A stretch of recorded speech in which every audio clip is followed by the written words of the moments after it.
উদ্বোধনী অনুষ্ঠান হয়েছে, আমরা কিছুক্ষণ পূর্বেই উদ্বোধন করেছি। এক সময় আমাদের ফলগুলো একটু অ্যাভেলেবেল ছিল, আমরা বিদেশ থেকে বিভিন্ন ফল আমদানি করে আমাদের পুষ্টি চাহিদা মেটানো।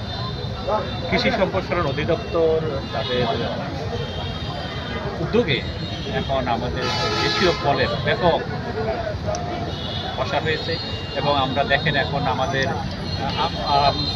যেটা সবচেয়ে সুস্বাদু রসালো ফল অলমোস্ট অনেক 6 মাসের মতো আমরা পাই এবং এখন দেখা যাচ্ছে আরেকটা জাতের উদ্ভাবন হয়েছে যেটা প্রায় 8-9 মাস থাকে। অন্যান্য ফসল যেমন আমাদের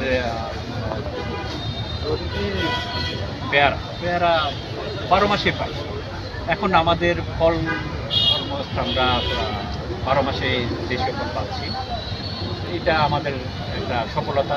একসময় আমরা প্রচুর বৈদেশিক মুদ্রা আমরা বিদেশে যেহেতু ফল আমদানি করে এখন আমরা রপ্তানিও করতে পারি, এটা আমাদের একটা সফলতা। এটাই আমরা এই ফল মেলার কারণে আমরা আরও বিস্তৃতি লাভ করবে, মানুষ উদ্বুদ্ধ হবে ফলের চারা রোপণ করার জন্য এবং চাষ করার জন্য। ধন্যবাদ। জেলায় কতটুকু ইফেক্ট ফেলতে পারে, উদ্যোক্তা তৈরি হতে পারে কিনা বা নতুন করে ফল চাষটা বাড়তে পারে কিনা, এটা অবশ্যই এই মেলা এটা প্রভাব ফেলবে, মানুষ উদ্বুদ্ধ হবে মেলা দেখে, তারা এসে চারা কিনবে এবং তারা ফলের বাগান করার জন্য উদ্যোগী। ধন্যবাদ। দেশীয় ফল বেশি খাই, আসুন ফলের গাছ লাগাই। এই প্রতিপাদ্যকে সামনে রেখে সিরাজগঞ্জ স্টেশন বাজার মুক্তির সোপান এলাকায় শুরু হয়েছে 3 দিনব্যাপী জাতীয় ফল মেলা 2025।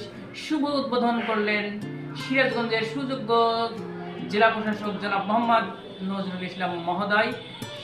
আপনাদেরকে বিস্তারিত ধারাতে নিয়ে যাচ্ছি আজকের মেলা প্রাঙ্গণে। সাথে আছি আমি মোহাম্মদ শাহ আলম, দৈনিক জয়সাগর।